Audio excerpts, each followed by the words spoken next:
We're glad to have you back. You're still watching Arise Prime Time, where we offer perspectives on the news and talking points of the day. I am Ndi Amogo. As I'm sure you've already heard, the U.S., in collaboration with Nigeria, has launched strikes against militants linked to the Islamic State group in the northwest, where militants have sought to establish a foothold. I'm now joined in the studio by former U.S. Army officer Captain Bishop Johnson and former Foreign Service officer, public affairs analyst and columnist at Daily Trust, Gadu, who incidentally, strangely, wrote what you could call a prediction about this strike on Nigerian soil. Gentlemen, you're welcome. It was interesting when I was reading your piece. But let me start with you, B. Straight out, you listened to the minister talk. What caught your fancy in the statements he offered? Well, first and foremost, the minister is the Minister of Foreign Affairs. He's more or less like Nigeria's foreign spokesperson or image maker. Of course, he has a responsibility to, speak in a manner that the government is not left bare and the country is not that much exposed. But I have been following both the Foreign Affairs Minister and the President, and I must say that I am impressed with the professionalism and maturity both him and Mr. President had exhibited in the way they had handled this matter so far when compared to some of the bombastic and the belligerent comments that are coming from some motopark touts, when the threat from President Trump first surfaced, I think in a couple of other networks, I was quite clear that President Trump is going to act and that Nigerians should not take that threat lightly because Donald Trump has a base that he has to politically satisfy.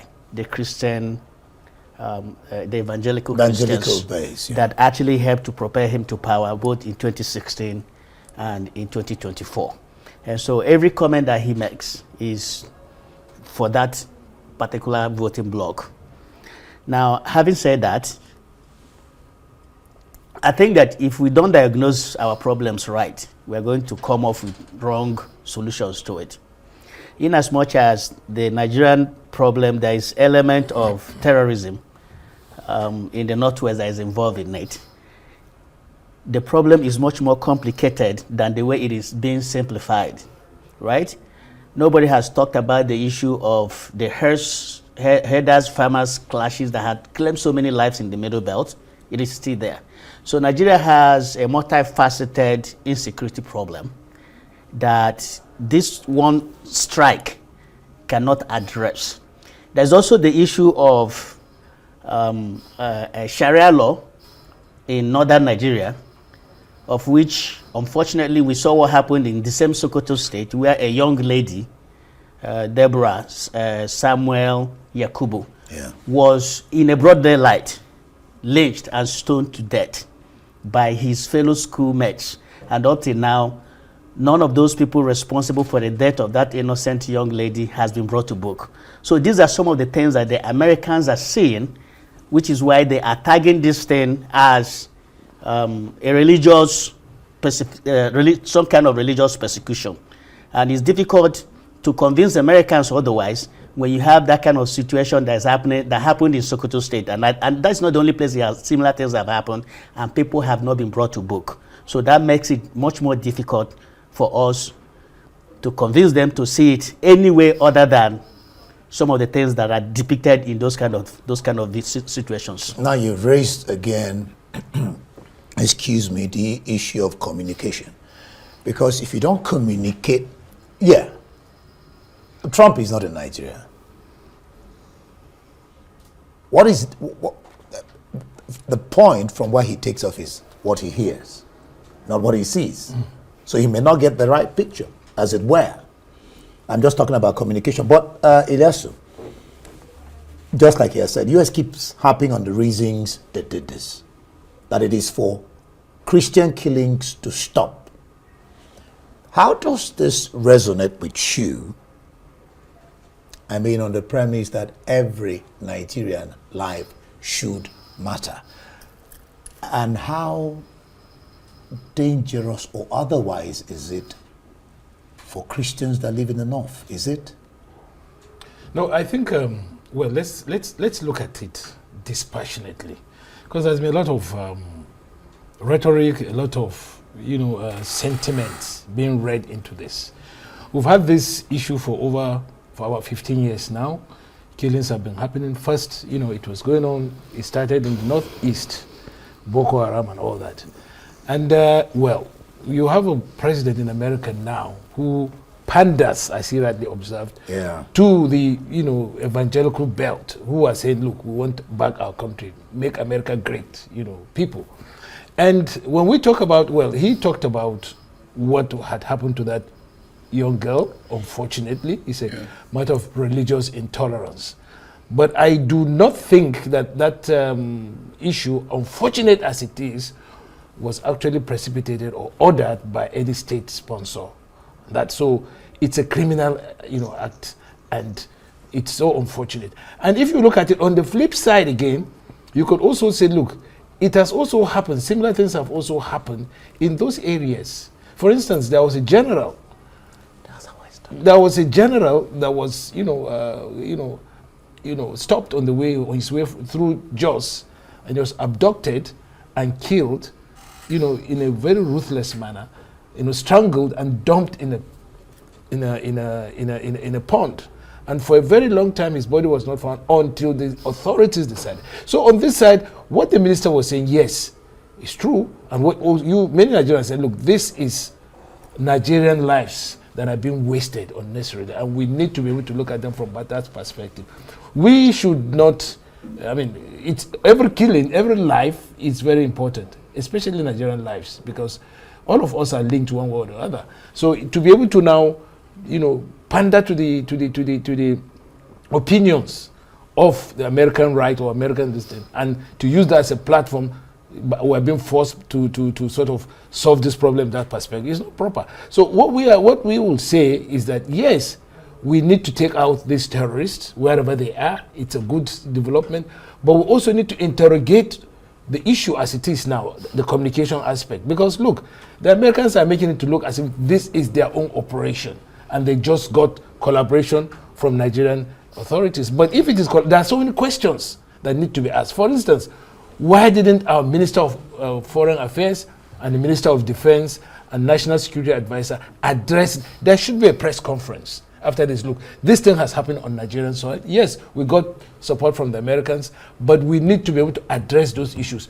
What is happening? We need to have real live pictures of what happened on the where those strikes took place, and let us explain. There need to be a press briefing from all these people, because if you collaborate with the Americans, we want to know whether there was collateral damage, whether it's true that the terrorists were hit or some other people who are not affected. The Nigerian lives matter. We shouldn't allow the Americans to control the narrative.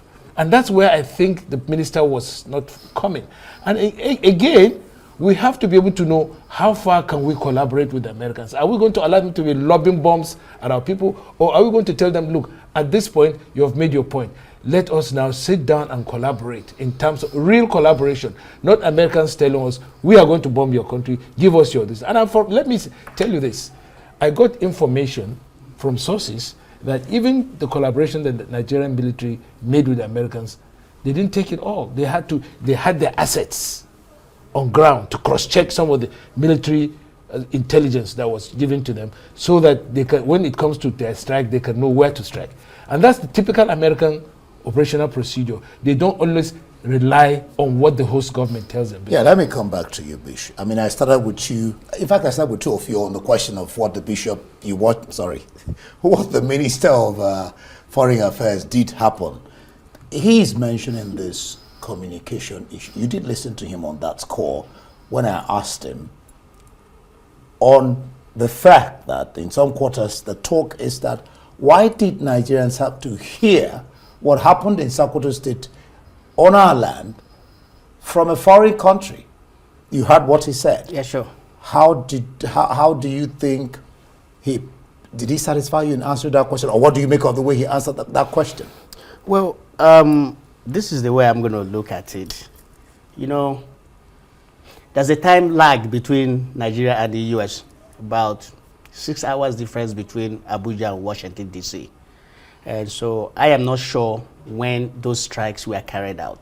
Some people are saying around 10 p.m. That's what I heard. 10 p.m. Nigerian time. 10, around that time, because I think I saw this later in the early morning. So, which means it was still early in time in Washington, D.C. See, the Nigerian government and the U.S. are still within the time limit to conduct what is called after-barrel assessment, which is to determine the extent of the strikes. You know, what was actually, whether it was effective or not, who was impacted, who was killed, who were there before the strike, because I'm sure the intelligence they had must have told them who were in the targeted places, whether they were neutralized, what was neutralized, if there were any collateral damage. They're still within that time frame to be able to assess that. This is a war zone now, so it's not something that you just stroll in and you stroll out. So I am thinking that we have to give them that benefit of doubt. This thing has not even taken good 24 hours since it happened, okay? Because it's better that they give us factual information than trying to satisfy our quest and desire for information, and then we are misinformed. But I know that the Ministry of Foreign Affairs did issue a statement to that regard. There is also a statement from the Defense Department, with our own Ministry of Defense, their spokesperson. Now, there was a statement from Donald Trump. I've heard about collaboration. Yeah. Donald Trump, in his typical way, everybody knows how he talks. I would not, I wouldn't take much of a dive into what Donald Trump posted, because that's how he speaks. I would rather listen to what was said by the Secretary of War, Pete Hegseth, and what was stated by AFRICOM. It was actually AFRICOM that actually carried out that attack, and they stated that there was a collaboration between them and Nigeria. And now, collaboration between the US and Nigeria is not new. Nigeria and the Americans have been collaborating at the military level in terms of training, even military assistance. He did talk about that. Even military assistance. So it's been decades-long cooperation between the US and Nigeria. So it is not new. The only thing that is new is that these ones are coming after the statement of Donald Trump. Okay, so I won't read too much into Donald Trump's post.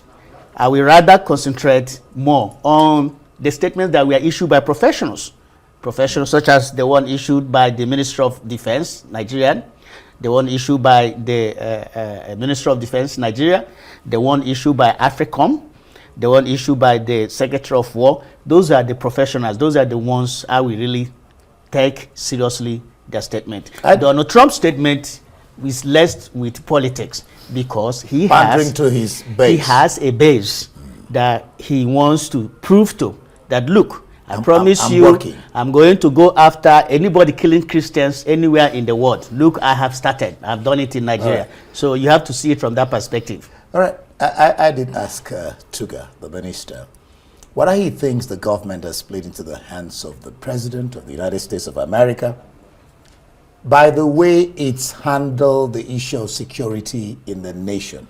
Ilyasu, you will quote that. ADZ, you quote that. You called it, the government has demonstrated unbelievable incompetence in living up to its constitutional responsibility. You had him address that issue. I think we have to, the minister was struggling really to explain the situation. But we all know that the issue of American, intervention in Nigeria got traction when President Trump, began those actions, graduated actions. First of all, to assess the situation and to, declare Nigeria as a country of particular concern. CPC. And then shortly after that to say, look, we are going to strike at Nigeria. At that point, the Nigerian government, woke up from its slumber. And because we've been having, look, let's face it, we've been having this issue for the past 15 years. And the Nigerian government, subsequent governments in Nigeria have been just playing footsie with the whole thing. Now, a government came out and said, look, we are tired of what you guys, sleeping on the on duty. We are going to strike, and that is when you started seeing action stations, raising, people to go and talk to the Americans and all that. It is very much an American-led operations. Americans don't allow anybody to determine what they should do in terms of military intervention. They always say, look, we are going to do this. We have the resources. We have the power. And in this case, they are the ones that led it. And it's unfortunate that the minister would say, look, we are going to, we are not going to say anything. This is Nigeria. This is Nigerian. Well, he didn't say we're not going to say anything. He just said that, well, that is America. That's Trump. Yeah, but they had to come out first, But then, of course, the question still remains. It's on our soil. I asked him, why didn't Nigeria? He was evasive on that because it's on Nigerian soil. We are supposed to sit down with Americans and say, look, this is how we are going to operate this thing, and this is the responsibility in terms of communication.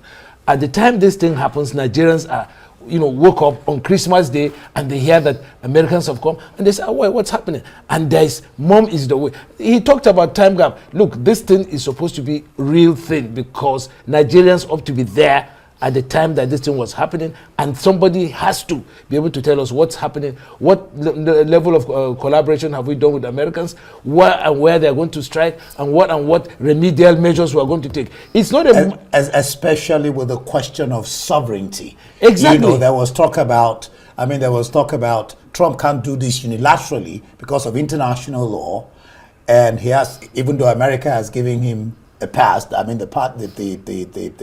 House of the Senate and the House of Reps, but he can't carry out this without thinking about international law. I did raise up one issue with the minister, the question of Nigeria had to help Libya, had to help Liberia, Sierra Leone, and then recently Republic of Benin when there was a coup there. You listened to him answer that question on conventional and conventional war. Exactly. What do you think about how the minister responded on that score? Well, I think the minister responded effectively and correctly. When we were in Liberia, it was a conventional warfare. We know the people we were fighting. When we were in Sierra Leone, it was a conventional warfare. We knew the people we were fighting.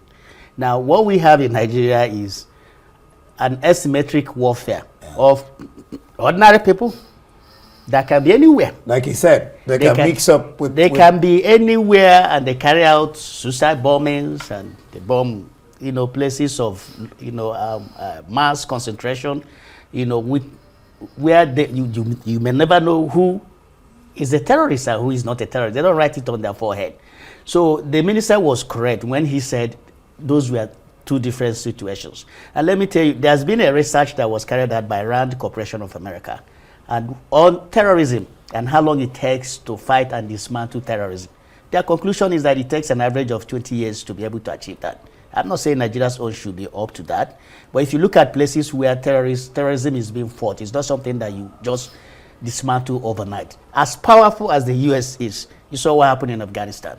You saw what happened in Iraq. Even as we speak, they're still dealing with ISIS in Syria. Only last week, the U.S. had to respond to the killing of two soldiers that were killed by ISIS elements. And so it's not something that you fight overnight. You have to give credit to this government. This is a government that is only 2 years old. They inherited this problem. I can tell you that President Goodluck Jonathan was catastrophically a disaster. But it seemed like a disaster. Even though you could say they inherited, but it suddenly increased. And the talk was that the government was being lax about its work. It always goes up and down, even during that Jonathan's time. And then again, it was a continuation of their government, the APC. I agree, but every president is different. Now, Buhari, one thought that Buhari could have dealt with this problem, being that he was a soldier, a general. Unfortunately, Buhari's administration was also a disaster, security-wise. And so the president inherited the security situation. I am not telling you that Nigeria has done everything that it's supposed to do right. Are you not? However, you're not laying any blame but on. you on can't him at blame. all. You can't put the entire blame on administration that has only been in existence for 2 years. Not 2 years, 2 plus more years. Okay, Let- two let- plus let- two let- plus. So let- let me let me get say- however you want to take it. let me get the last word from you. You did credit to you. You did recommend that Trump should do the wise thing by seeking to collaborate with the Tinubu administration. Looks like he had you. Yeah. Because I mean, you listened to Tuga talk about the fact of sovereignty. Yeah, I did that, but let me even elaborate on what Briefly, Yeah, because what I have, the less minister time. said about the difficulties in fighting Boko Haram. Briefly. Yeah, look, this is a fight that we ought to even conquer more than what we did in Liberia, because Liberia is new territory, new terrain, extended lines of supply. This is the enemy within us. They are even within us, and we have not been for 15 years. But the minister, well, that's the line from the government. But what we are saying is that yes, the Americans have found a way of getting themselves into the equation, and they're not going to, because now they see an opportunity for them to be able to maximize the opportunities that come with involvement in Nigeria. They're not going to come in and then come back and spend American taxpayers' money and then not get something out of Concession. When you talked about Ukraine, I'm afraid I have to stop you. When you talk about Ukraine, Middle East, whether they will have to get something back. Being It's a quid pro quo. It's a quid pro quo. We'll leave it there. Captain Beach Johnson, former foreign service officer. Yes, you were the captain in the army. Sorry, you were the captain in former U.S. Army officer, Captain Beach Johnson, and of course former foreign service officer, public affairs analyst, and columnist at Daily Trust, Gadu. Thank you, gentlemen, for your contributions on Prime Time this day. All right, that's it for this edition of Prime Time. Do join us again next week from me and the entire team here in Abuja. Goodbye, and thank you for watching.